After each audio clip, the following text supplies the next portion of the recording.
¿Cómo anda, Jorge? Gracias por ¿Cómo te estar. va? ¿Todo bien, Un che? placer estar acá. Un gusto, en serio. Siempre veo este programa y este mano a mano. Además con Bueno, amigos ahí en la mesa que tenés. sí, yo sé que Sí. estábamos hablando antes que llegaras y te tienen un especial aprecio por Muchas vos. gracias, muchas gracias. Te ganó el escritor al periodista. O sea, yo realmente, vos sabés que me empecé a preparar la nota con vos y cuando empiezo a preparar una entrevista generalmente contextualizo a quién voy a entrevistar. Si tengo un científico, preparo alguna otra pregunta que tenga que ver con el cientificismo. Haceme hacer silencio ahí, por favor, Ari. Y en este caso, sos un escritor. O sea, no, me domina la imagen tuya de escritor que incluso por sobre el periodista. Mira, ¿Está mal que me pase eso? No, no está bien. Yo, antes de ser periodista, era escritor. Yo descubrí que quería ser escritor a los 12 años, cuando leí La señal de los cuatro de Conan Doyle.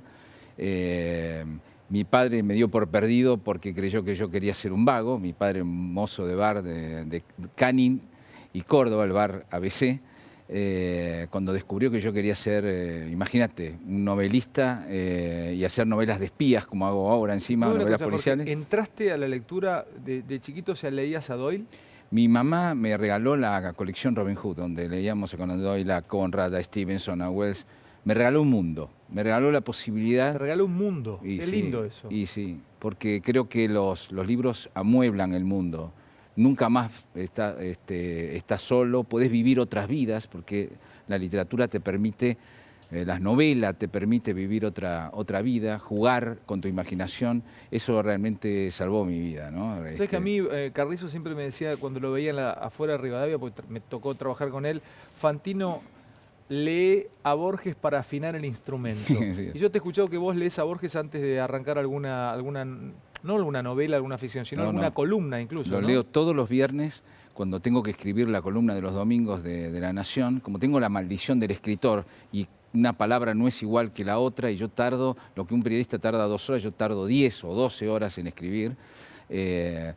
Me encomiendo a Borges. O sea, él no me escucha, te quiero aclarar que no me escucha, ojalá me escuchara, pero sí aprendo de él esa cosa condensada, exacta, donde cada palabra está muy, muy pensada y trato de escribir de esa manera, ¿no? Para tratar de que mi lector sienta que cuando lee incluso una columna política, Sí. Está leyendo un artículo literario de alguna manera, no porque sea ficción, sino porque la argumentación está escrita, tiene un ritmo, tiene una música especial. Tal vez es una manía mía, simplemente, ¿no? Pero está ahí. Vos sabés que tengo... A ver, tus últimos 2 libros, la mayoría de tus libros son éxitos en ventas, estamos hablando del Puñal y ahora La herida. Acá hay de todo, o sea, no voy a contarle a la gente lo que hay aquí, pero se repite un personaje, se repite Remil, bueno, hay acción, hay traición, hay muerte, hay espías, viajas por el mundo, llegás a Nápoles, está la Patagonia, y se nota que vos conocés mucho este mundo, mucho, si bien ahí sí te gana el periodista, pero lo conoces perfecto al mundo. Y el escritor que conoce el mundo, del cual escribe, no sé, por ejemplo, yo conocí uno de mis escritores preferidos, un mitógrafo, que es Robert Graves, y conocí la vida de Claudio. Un gran escritor. Exactamente, sí. A través de Yo Claudio, justamente de Robert Graves. O de pronto leí una saga de Alessandro Massimo Manfredi, creo Manfredi, un gran escritor italiano, que escribió un historiador. Y conocí a Alejandro Magno más por él que por los libros de las enciclopedias que hablaban de Alejandro Magno. Y yo entiendo la Argentina, entiendo el submundo, el inframundo, Jorge, de pronto por tus últimos 2 libros. Pero es terrible, o sea, se lo dije a Santoro, le pregunto esto a Fernández Díaz y me dice, preguntale. Me dice, porque hay algo que él no puede publicar como periodista y lo vuelca en esos libros. Dice, te juro, Jorge, o sea, este libro es atrapante como era El Puñal. Entonces, ¿hay algo de eso? ¿Hay algo de la Argentina? ¿Abrevás de lo que olfateás y vivís en las redacciones y vos como periodista? Mira, ¿Hay algo de eso? Por supuesto, hay 2 cosas, ¿no? Básicamente. Yo cuando tenía 15 años quería escribir una novela de espías. Por supuesto no conocía el espionaje, no conocía la política, no conocía, y de amores, y de minas, y de pasiones, no conocía nada de eso, fracasé. Y después me metí en el periodismo. En el periodismo siempre te pone un límite, ¿no? Te dice, lo que no podés probar no lo podés informar. Es así de simple, es un contrato con el lector. Y generalmente no podés probar un 60%, 70%. ¿Cuántas cosas sabés vos que no podés decir por la tele, ni podrías escribir, ni podrías decir? Del fútbol, 95,5%. Así es. Esa fue mi primera experiencia cuando escribí un folletín por entregas en La Razón de Timerman, la vieja Razón de Jacobo Timerman, por entregas. Pues yo le dije, yo era cronista policial, hacía el cadáver de cada día. Y le dije a mi jefe, Jorge Azcárate, en ese momento, que le digo, mirá, ¿por qué no podemos decir todo lo que sabemos de la mafia policial? De futbolera. Y él me dijo, ¿por qué no podemos probarlo? ¿Puedo hacer una novela por entrega? Sí. Y me la publicó por entrega, se llamaba El asesinato del buen izquierdo. Y ahí me di cuenta que cada vez que me pone un límite el periodismo, la ficción me permite avanzar. Eso me pasó en toda mi vida, en absolutamente toda mi vida. Te lo doy con algunos ejemplos. La Nación una vez me encomendó hacer historias de amor y de pasión de gente común. Cuando yo... Hiciste las historias de las mujeres. Corazones desatados y Te amaré locamente. Te amaré locamente, sí. Claro. Porque después hiciste también historias de héroes, compactaste historias de héroes y de destino. Sí, pero esas eran verídicas. Eran totalmente verídicas. Pero cuando yo iba y hablaba con alguien, todo el mundo te dice, yo te voy a contar una historia, sabes que tuve un amante, qué sé yo. Cuando a los 10 minutos empieza a hablar y vos empezás a notar, te dice, no, pará. No vas a poner que soy yo el que hice esto, no vas a poner que fue así, cambiame la personalidad, ponerme en otra ciudad, te exige de alguna manera contar la vida privada, te exigía hacer literatura para proteger a los que te quieren contar la vida privada. Incluso te pasó con tu mamá, porque la historia de tu vieja, o sea, que la llevas al libro, eso pudo haber sido película. Y te dio pudor el que transformaran algunas características de tu abuelo, de tus abuelos, incluso de tu propio padre. Sí, recibimos 7 propuestas desde Hollywood, de España, acá en la Argentina. Mi madre, pero ese fue un libro verídico. Yo la entrevisté a mi madre durante 50 horas, después entrevisté a mi padre y escribí una crónica del desarraigo. Esto es otra cosa. La herida. Este es el último libro de Fernández Díaz. Yo no tengo que recomendar algo que ya se sabe, que es éxito total, ¿no? Esto es un fenómeno, Jorge es un fenómeno literario de verdad, o sea, y lo merece, porque escribe bien, es un gran novelista Fernández Díaz. No es una continuidad del Puñal, o sea, no, se repiten personajes, pero no es una continuidad del Puñal. Claro, esto fue así, mira, con El Puñal yo dije, ¿cómo puedo contar todo lo que yo sé del entramado mafioso de la Argentina? Porque la Argentina no tiene una sola mafia, porque somos tan desorganizados que no somos incapaces de tener una mafia. Hay varias mafias. La Argentina se construyó en base a mafias sindicales, mafias futbolísticas, mafias políticas, mafias policiales, narcos, y todos ellos están en un entramado que todos van a parar a un solo lugar, que es el Estado. El Estado como gran botín. Es muy bueno, no lo había pensado. Y el Estado como... Cuando yo escribí El Puñal, María Eugenia Vidal lo leyó y me dijo, menos mal que lo leí antes de ser gobernadora, porque ahora me doy cuenta, yo sabía cómo eran más o menos las mafias, pero vos me contaste cómo se entrecruzaban. ¿Qué es lo que yo hice con El Puñal? Inventé a un agente de inteligencia, yo me pregunté cómo sería un 007 argentino, y de un país trucho, ¿a qué se dedicaría? A investigar a los jueces, a apretar carpetazos, etcétera, ¿no? Pero yo quería crear una especie de héroe infame, que fuera una novela a la vez de aventuras, que fuera un thriller, que fuera una novela de pasión, pero que a la vez nos contara esa parte de atrás que no puede salir en la tele, que no puede ser, que es indecible de alguna manera, y tratar de imaginar por momentos, te digo cómo trabajo yo, es decir, cada cosa que ocurre en un libro como este, yo tengo... Este libro son libros de ficción, pero yo tengo equivalencias.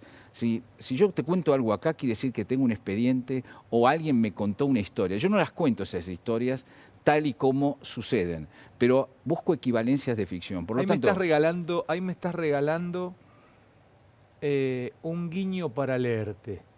Porque todo escritor al cual uno sigue tiene que entonces puede buscar, aunque no coincida, pero puedo hacer equivaler en mi cabeza a un personaje con algo de la realidad argentina. Por supuesto que no está Estiuso. No está Estiuso acá. Está Remil, pero... Está Remil, pero hay un montón de cosas que han sucedido que yo tengo los expedientes. Aquí ocurre algo en una villa con los narcos peruanos, yo tengo un expediente de otra villa donde han ocurrido cosas similares. Y así pero para escribirlo, ¿abrevás en ese expediente primero? Y sí, o sea, muchas veces cuando se me ocurren cosas que tienen que suceder, primero las investigo, pero no para hacerlas literalmente, sino para luego convertirlas en ficción pura, digamos, que es un proceso... Además, Jorge, y sigo hablando de tus libros, y ahora paso un segundito por la realidad y vuelvo otra vez a tu historia literaria. Tenés una relación con Pérez Reverte, has sido hiper premiado por España y por distintos países, por tu obra literaria. Sin embargo, te das un guiño ahí con Pérez Reverte, que es hacer coincidir personajes ambos. O sea, se hacen como a forma de... Él dijo que Falco va a terminar...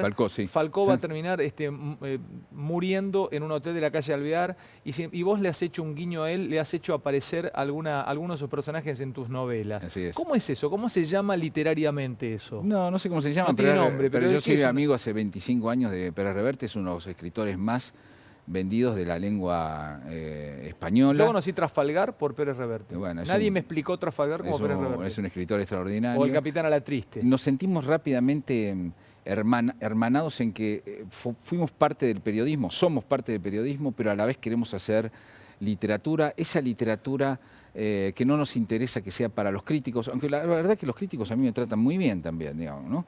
Pero a mí lo que me interesa es el lector de a pie, a mí me interesa tenerte una noche atrapado, a ver qué va a pasar y lo que sucede, y es un thriller, etcétera. Y creo que con Arturo coincidimos en eso, coincidimos en el cine, cada vez que nos encontramos. Nosotros vemos mucho el cine del 40, del 50 y del 60 de Hollywood, que para nosotros es donde abrevamos nuestra literatura. ¿Qué pasó en ese cine? A ver, estaba John Ford, estaba Howard Hawks, Hitchcock, no te voy a aburrir porque se te va a caer el rating. Porque solamente nos interesa a unos pocos. Pensaba que esas películas las empezás a ver y tenés que terminarlas. Y ocurre con tus libros, Jorge, que eso sí. Uno dice, quiero leer 2 páginas más, me estoy muriendo, pero las voy a leer. Sí. Y 3. Y cuando te diste cuenta, y te lo comiste el libro en 2 días y medio, 3. Bueno. Eso no pasa siempre, Jorge. Está buenísimo. No pasa, eso por suerte. ¿Te pasó tener algún tipo de diferencia con gente que yo sé que tenés buena relación, o por lo menos la tuviste, que también escriben muy buenas novelas, son grandes ensayistas, como de pronto con José Pablo Feynman? ¿Terminaste medio separado sí, o no? Sí, la grieta nos separó. Qué lástima, Yo lo conocí a José cuando tenía 20 años, y yo quería ser Feynman porque era un escritor de novela policial, había hecho Últimos días de la víctima, Sí. Y además, te confieso, yo estaba en la izquierda nacional, estaba cerca del peronismo, él era peronista, y bueno, los dos viajamos por la vida hacia distintas. A mí se me curó el nacionalismo. El nacionalismo se cura viajando y leyendo. Y a frena ahí. El nacionalismo lo vas perdiendo a medida que viajás y lees. Que viajás y lees y perdés esa idea, me parece un poco patológica que tiene el nacionalismo. Yo tenía simpatías por la izquierda nacional, o sea, era una especie de kirchnerista a los 20 años, digamos, ¿no? Como eran tantos otros, como tantos otros escritores, periodistas, etcétera.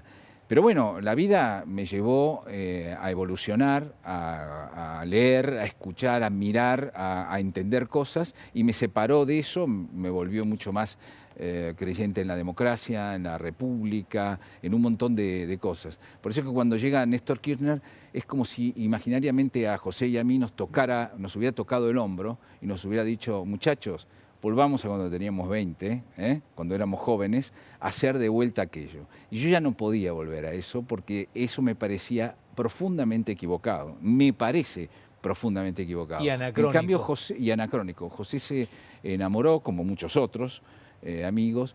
La fuimos llevando un tiempo hasta que, bueno, la grieta fue muy, Jorge, muy dolorosa. Te he escuchado en algunas entrevistas. Reitero, sabes que tenés una interesantísima y riquísima producción literaria, pero yo creo que no te das cuenta además lo que haces, lo que ensayás al aire en la radio y también lo que das cuando te hacen alguna entrevista. El otro día hiciste una pequeña reflexión al respecto de que el posmodernismo o el modernismo vació de ideologías la vida, ¿no? Incluso hasta de creencias, hay mucho más agnosticismo, más ateísmo. Y y que justamente algunos políticos empezaron a agregarle religión o creencia religiosa, cuasi religiosa, a una idea política. Por eso han triunfado en el último tiempo los populismos en el mundo y los líderes mesiánicos. Eso explica un poco la creencia casi religiosa. Vos a un kirchnerista no le podés explicar que esta copa tiene agua. Si el kirchnerista te dice que esta copa tiene vino, vos le decís, no, mirá, tiene agua la copa. No, tiene vino. Cristina dijo que tiene vino, Néstor dijo que tiene vino. No, pero escuchame, tiene agua. No, hay vino blanco. No es olela. Es inodora, es insípida, es incolora. No. Y a veces, no con todo, ¿no? Pero se te termina haciendo, Jorge, no sé, dame una explicación al respecto. Mirá, yo me he separado hace un tiempo y conocí una flaca, una piba, y fuimos a cenar. Y había 4 o 5 pibes, eran hiper kirchneristas.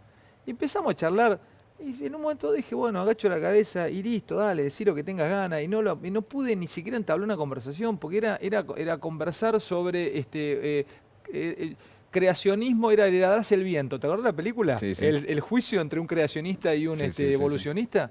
Imposible. No sé, ¿por qué pasa eso?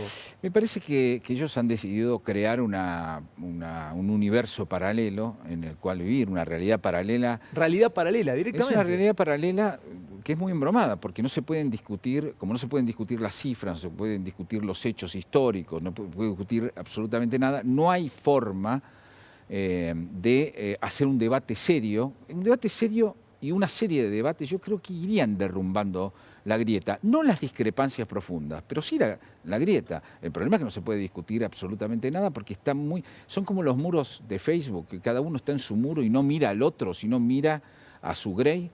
Y eso es muy embromado. Creo que en el mundo lo que está pasando es que con la desaparición del comunismo, digamos, la reacción contra el capitalismo mundial es una reacción antisistema.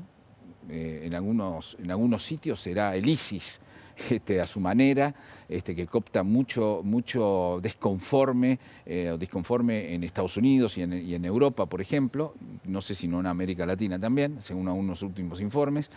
Y estos nacionalismos que son reaccionarios a la globalización. La globalización que nos vendió la izquierda durante 25 años, que perjudicaba a los países pobres y ayudaba a los países ricos, resulta que ahora tenemos un proteccionismo impresionante de Estados Unidos para defenderse de nosotros. Viene los de la Unión Europea y reculan porque parece que nos conviene más a nosotros la globalización que a la Unión Europea. Una discusión también extrañísima en el OMC entre China y Estados Unidos. O sea, parecía uno, estaban cambiados los roles. La globalización la está liderando el Partido Comunista Chino. Es increíble. Ahora, nadie nos dijo, muchachos, en estos 25 años, la izquierda se equivocó y resulta que la globalización era una oportunidad para los pobres, ¿no? Nadie nos dijo eso porque hay una soberbia en la izquierda, en el progresismo, muy importante. El progresismo es un gran problema de la Argentina.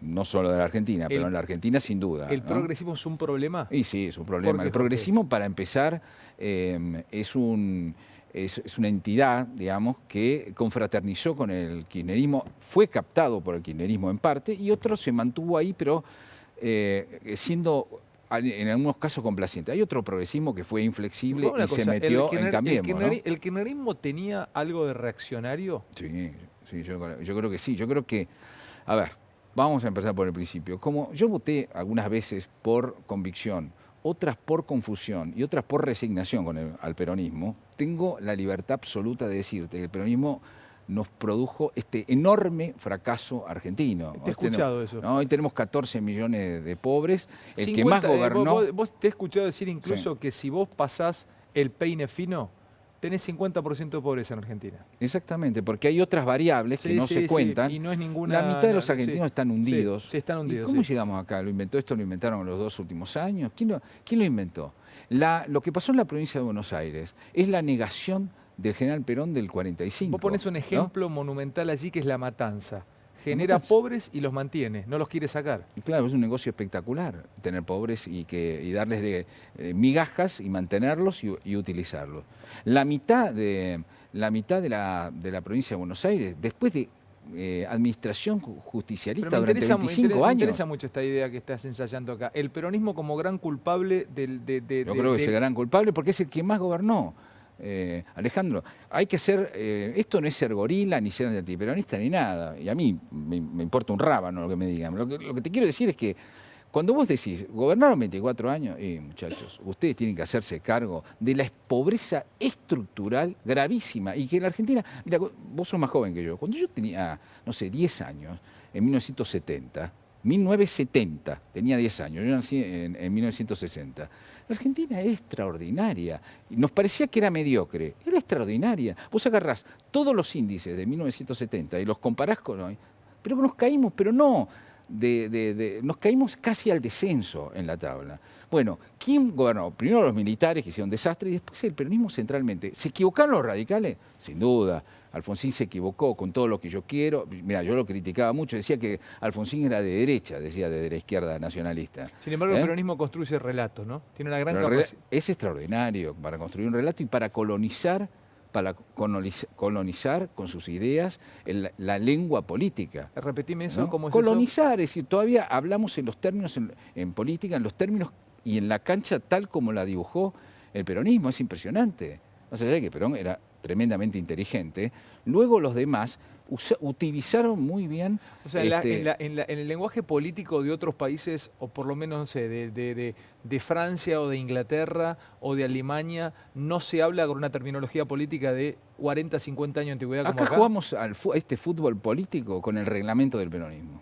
Acá la política se juega con el reglamento del peronismo. Es decir, bajo las ideas culturales creadas por el peronismo, que además tuvo uno de los grandes problemas, que es querer ser el partido único. Los radicales no ayudaron, chocaron el barco un par de veces, con ayuda inestimable del peronismo y de algunos otros rapiñadores. Jorge, lo de ayer, ¿tuvo algo de puesta en escena peronista? Lo de ayer fue varias cosas juntas que vimos ayer. Primero, varios errores muy marcados del gobierno de Cambiemos. Dale, muy marcados. Sí, señor. ¿Sí? Sí. Vamos a empezar por el principio. Decidieron no dar la batalla. Primero, usar diciembre para hacer cosas sensibles. Ya sabemos que diciembre tiene una historia de trauma político gravísimo. Bueno, vamos a diciembre a amargar el turrón. Parece que es un problema. Eso es gobierno. El gobierno. Sí, dale. Después, no voy a dar la batalla cultural de lo que voy a hacer. No voy a explicar los problemas en los que estoy, sino que voy a arreglar con los gobernadores y ya se arregló. No. La opinión pública, ellos defeccionaron, ellos desertaron de la opinión pública y de la batalla cultural, de la batalla de los argumentos, 3 semanas, y se les llenó de gente que instaló la idea contraria. Expertos en el relato. Expertos en relato, algunos con buenas intenciones, otros con malas, pero les instalaron lo contrario. Entonces, grave error. Creer en los gobernadores y no exigir a los gobernadores. Una serie de errores. Después creo que Patricia Bullrich se mandó algunos errores también. Tienen la enorme suerte que los de enfrente son esperpénticos. Es decir, la gente hoy estaba mirando cómo destruyeron el centro, el matonismo, las caras de los muchachos, Moro, Rossi, Baradel, que estuvo el otro día. Es decir, tipos totalmente quemados por la política que pierden las elecciones y que son un desastre. Entonces el gobierno todavía tiene suerte de que esa imagen es esperpéntica, sobre todo una imagen que es una nueva alianza que hay en la Argentina, que es una alianza táctica, pero bastante fuerte, del kirchnerismo con el trotskismo. Pará. ¿Del kirchnerismo con el trotskismo? Con el trotskismo, sí, exactamente. Es que están unidos en la calle haciendo operaciones. Yo siempre me ha caído simpático los trotskistas, qué sé yo, me pareció Trotsky me pareció un gran pensador, por otra parte. Pero la verdad que varios dirigentes... Pintoresco, pero varios dirigentes trotskistas que no creen en la democracia, porque no creen en la democracia, claramente, usan las urnas para meterse dentro, no creen en el Parlamento, no creen en ninguna de estas cosas burguesas que creemos los que creemos más o menos en una república y en un país normal. Entonces se meten dentro de esas estructuras, luchan para meterse en esas estructuras y desde adentro, ahora aliados con sus ex verdugos, el kirchnerismo. Entonces, digamos, es una alianza violenta, porque hemos visto tipos violentos. La Gendarmería le responde con violencia. Yo no entiendo cómo Patricia Bullrich no pidió disculpas a todos los periodistas y fotógrafos a que lastimaron. La verdad que no lo puedo entender. como no puedo entender todavía que no haya una explicación racional sobre Nahuel Rafael, que recibió un tiro en un glúteo y a libro cerrado dijeron que los albastros se habían comportado bien en el sur. Tampoco lo entiendo eso, pero bueno. Y después está el viejo régimen que es profundamente reaccionario, que quiere que acá no cambie nada, que es el que nos trajo hasta acá, que es parte del peronismo, el sindicalismo, que está lleno de millonarios, que además extorsionan, que son los tipos que quieren que el statu quo no se mueva. ¿Cómo salimos de ahí, Jorge? Es dificilísimo. Es difícil. Es terrible. Pero yo te digo es hipercultural. Entonces la salida no es ni siquiera desde la economía ni desde la política. No es fácil, no es fácil. No es fácil. Es cultural, es educar, es tratar estamos pidiendo 35.000 millones de dólares para bancar el déficit fiscal de la Argentina. O sea, la Argentina es una ficción bancada por una deuda. Y hay tipos que todavía quieren hacer un shock económico en la Argentina. Un shock económico con estas reformas que son suaves. Hubo que defenderlas con la gendarmería. Rompieron las calles y casi se rompen a trompadas los diputados, imagínate, ¿no? Jorge, tengo podría decir dos heridas, pero tengo dos ejemplares aquí de Jorge Fernández Díaz. Este es el último de sus trabajos, es La herida. Realmente no tengo más. ¿Te puedo hablar un poco sobre tu historia? A ver, ¿cuál fue el río de tus libros? Y también si estás trabajando sobre alguna otra cosa. Mira, estoy trabajando con dos cosas. Primero, Remil es el agente de inteligencia por hijo de Remil, le dicen Remil. Es efectivamente el protagonista del Puñal, donde se enamora de una mujer, la busca, la encuentra, son los narcos, etc. Y en este caso, bueno, esta novela, como vos sabés, empieza en el Vaticano, cuando un amigo del Papa le pide a Remil que busque a una monja que fue amenazada por los narcos, que trabaja con los curas villeros, y desapareció. Esa búsqueda va a ser una obsesión, mientras tanto van a ocurrir un montón de cosas que yo creo que suceden en la Argentina, y las cuento como creo que verdaderamente se hacen a nivel de intimidad, cómo se crean pasados heroicos en determinados personajes dirigenciales, cómo se apretan jueces, se los hacen millonarios, bueno, una serie de cuestiones. Voy a seguir con Remil porque ha sido un éxito impensable. Mira, tiraron 35.000 ejemplares, a los 10 días tiraron 20.000 más y a los 10 días 10.000 más, 65.000 ejemplares, es una locura para una novela. Una locura. El gran ganador siempre es, que sale y aplasta todo, es Dan Brown, y esta novela es el único país de habla española donde una novela vence a Dan Brown. Porque para que, dame un segundito que sigo. Así que voy a seguir con esto y voy a hacer un guión de una película, con Remil. ¿Ah, sí? Porque compró los dueños de KS, que son los que han producido Relatos Salvajes, me compraron El Puñal y quieren que yo escriba un guión sobre Remil y una serie, quizás. Nos vas a ir del periodismo. Puede ser. ¿Estaría mal? No estaría mal. Sería una gran pérdida. Estamos hablando con Jorge Fernández Díaz, este extraordinario escritor que tiene la República Argentina, su último libro, La herida. Vamos a hablar un minuto más antes de irnos al corte. Hay tiempo para alguna que otra definición de Jorge. Pequeño corte y a la vuelta alguna... Le voy a pedir alguna referencia a la Hermandad del Honor, que son pequeñas, grandes historias de situaciones épicas, historias épicas y además historias de destino. Allí hay un héroe de Malvinas, bueno, es una de las grandes, de las cosas buenas que escribió Jorge Fernández Díaz. Esta es La herida, el último libro de él. Pequeño corte, bancame y charlamos un minuto más con Jorge. Jorge, me quedan 40 segundos finalmente y te aprovecho con esto. ¿Cómo manejas lo que te pasa? Digo, el éxito de ser bestseller, de vender y vender y vender, o sea, me pone contento, nada más. Nada más. No, nada más. Yo estoy muy curtido. No te presiona, o sea, no. ¿Crisis creativa pasaste en su momento? No. Tuve un momento de crisis creativa que fue antes de escribir Mamá, que yo decía, uno cuando entra en una de estas enormes librerías que hay tantos libros, uno se pregunta, ¿y yo qué puedo aportar a toda esta biblioteca gigantesca, no? Ese fue un momento de crisis creativa, pero salí con mamá. Y después ahora tengo una serie que yo quiero continuar porque me parece que es la parte de atrás que no se puede contar con las armas del periodismo, que es la parte de atrás de la Argentina. Y porque además me divierto que sea un thriller, que sea un de espionaje, que haya persecuciones, amores, sorpresas. Pero vos me decís que me hace el éxito. Yo tuve éxitos y fracasos y estoy curtido, soy viejo ya. Fracasos poco tuviste. ¿Eh? No tuviste muchos fracasos. Me di varios golpes. Hacete cargo. La línea de tiempo de tus libros son... No. Te pones a ver y no es así. Te agradezco mucho, que tengas buen fin de año y buena fiesta, Jorge. Muchísimas gracias a vos, te felicito siempre por este momento extraordinario de la tele que es el mano a mano. Gracias, querido. Un gusto tener a Jorge Fernández Díaz. Nos vemos el lunes si Dios quiere. Gracias por todo. Chau.